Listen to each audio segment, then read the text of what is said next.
Respublika Ma'naviyat va ma'rifat markazi hamda ma'rifat targ'ibotchilar jamiyati tomonidan zamonaviy ma'rifat, yangi nigoh, kreativ yondashuv mavzusida o'quv seminari tashkil etildi.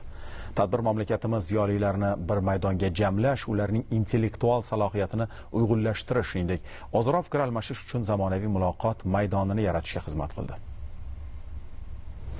Tarix bir haqiqatni qayta va qayta isbotlagan. Ziyolilar birlashgan joyda taraqqiyot tezlashadi. 20-asr boshlarida Turkistonda yuzaga kelgan jadidchilik harakati bunga yorqin misoldir. Behbudiy, Avloniy, Munavvar qori Abdurashidxonov kabi ma'rifatparvarlar yakka ovoz emas, balki umummilliy g'oya atrofida birlashgan kuch edi. Tilda, fikrda, ishda birlik ular uchun shior emas, harakat dasturi bo'lgan. Shu bois ma'rifat fikrdan amaliyotga, amaliyot esa ijtimoiy uyg'onishga aylandi. Bugungi dunyo esa yanada murakkab, axborot oqimi shiddatli, manfaatlar to'qnashuvi keskin, g'oyalar kurashi esa chegara bilmaydi. Bunday sharoitda ziyolining so'zi, pozitsiya, tahlil va vijdon ovozi sifatida strategik ahamiyat kasb etadi. Agar harbiylar sarhadni qo'riqlasa, ziyolilar ong va qalbni himoya qiladi. Biri xavfni tashqi chegarada to'xtatsa, ikkinchisi uning ildizini fikr maydonida bartaraf etadi.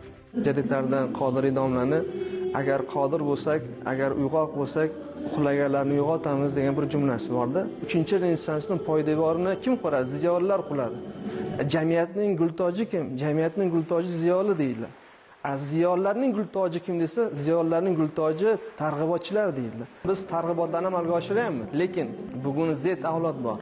Z avlod bilan X avlod o'rtasidagi targ'ibotda o'zaro ko'prik buzilganligi bor.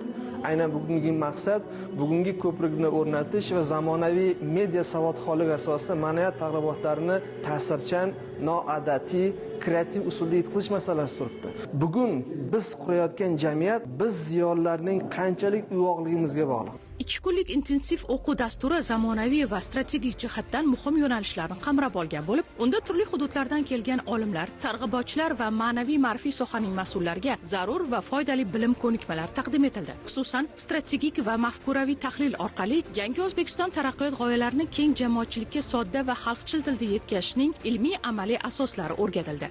Жаңа O'zbekistonning o'g'it nasihatlovchilari qanday bo'lishi kerak, qanday kreativ fikrlash kerak, har bir o'g'it nasihatlov жұмыстарына qanday kreativ munosabatga bo'lishi kerak, o'g'it nasihatlanuvchilarni qanday qamrab olish kerak, buni qanday usullar bor, qanday жаңа metodlar, qanday mexanizmlar bor, ayni usullar bo'yicha juda yaxshi bizlarga bir usul fikrlarini bildirdi.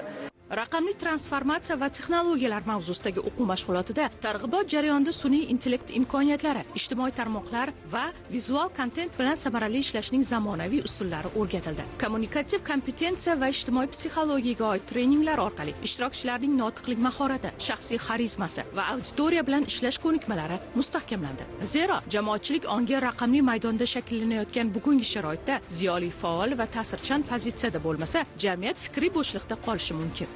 Hozirgi kunda targ'ibotchilar va ziyolilar nafaqat madaniy va ma'rifiy yo'nalishda, balki zamonaviy texnologiya, zamonaviy tendensiyalarga oid mavzularni ko'rib chiqib va hozirgi bizani ziyolilar va targ'ibotchilarni rivojlantirish, ya'ni shaxsiy rivojlantirish vositalarini ko'rsatib, o'rgatib kelmoqdalar. Sun'iy intellekt hamma yo'nalishlarga kirib kelyapti. Lekin bizlar buni bevosita targ'ibotchi va ziyolilardan boshlashimiz kerak. Bugungi kunda targ'ibotchilar o'z-o'zini rivojlantirish uchun masalan yangi kreativ fikrlar, kreativ yondashuvlar, nutqini tayyorlash, tahlil qilish, masalan noodatiy taqdimotlarni tayyorlash kabi maslahatlarni bizlar berib keldik. Seminar doirasida faol ishtirokchilarga ma'rifat targ'ibotchilar jamiyatiga a'zolik guvohnomalari hamda maxsus sertifikatlar topshirildi. Bunday seminarlar shunchaki bilim berish bilan cheklanmaydi. Ular targ'ibotni zamon talabiga mos, ta'sirchan va samarali formatga olib chiqadigan mustahkam poydevor yaratadi. Eng muhimi, ular ziyoli targ'ibotchiga bir haqiqatni yana bir bor eslatadi. Bugungi murakkab va tez o'zgaruvchan axborot makonida befarqlik va betaraflikka o'rin yo'q.